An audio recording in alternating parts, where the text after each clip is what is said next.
Población. Uno de los aspectos fundamentales en el estudio de la ecología y el medio ambiente es el concepto de población. ¿Qué importancia tiene y cuáles factores la influyen o condicionan?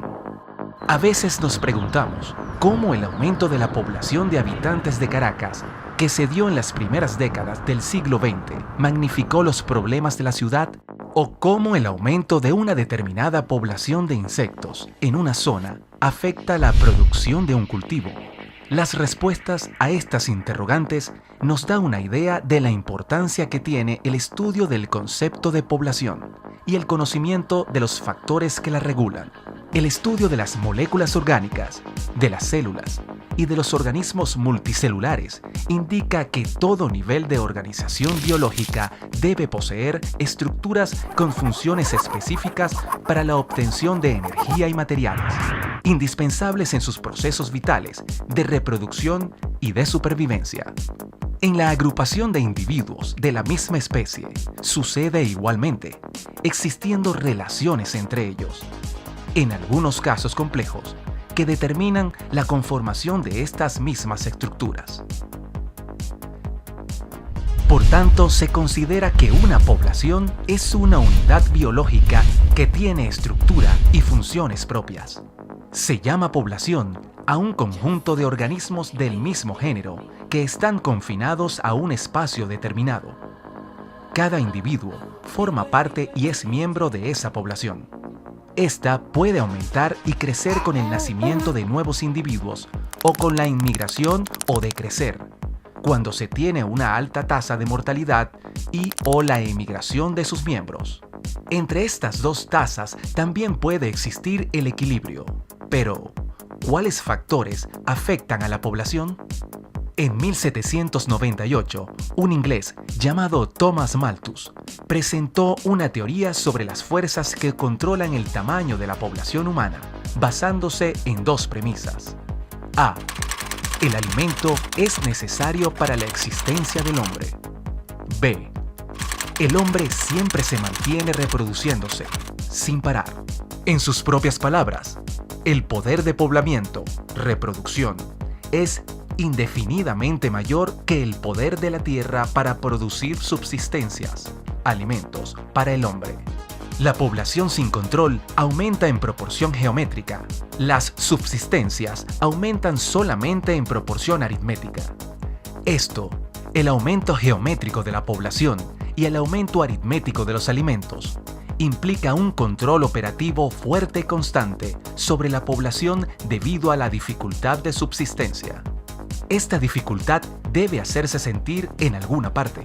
Necesariamente debe ser sentida severamente por una gran porción de la humanidad. Malthus dedujo que una disminución de los alimentos podría siempre detener el crecimiento de la población humana y de cualquier otra especie.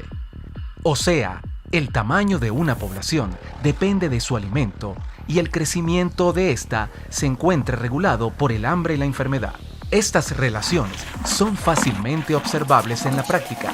Si analizamos la cantidad de reses que pastorean en una parcela, nos damos cuenta que cuando hay demasiados individuos en un terreno, llegará un momento en el que el pasto escaseará para poder alimentar satisfactoriamente a todos, lo que ocasionará animales débiles, de poco peso y propensos a enfermarse y morir, siendo los jóvenes los primeros en sufrir estas deficiencias. Aún más, se originarán mayores conflictos entre los más fuertes por el dominio de las mejores parcelas. El crecimiento exagerado de una población puede expresar una lucha por la supervivencia. El grado de influencia de los factores que afectan el crecimiento de una población, emigración, inmigración, natalidad o muerte, parece depender de 1. La densidad de la población.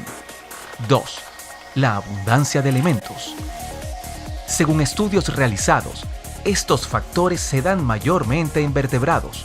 En el caso de microorganismos, insectos y plantas, su influjo es relativo, observándose otros factores que también pueden incidir en el crecimiento de sus poblaciones. No hay que olvidar, por supuesto, que la acción incontrolada del hombre influencia decididamente en el crecimiento o no de todos estos organismos, llegando en pocos casos a padecer nosotros mismos sus efectos perjudiciales. Muchos de los ecosistemas naturales han sufrido un proceso de modificación o deterioro causado por la influencia del hombre.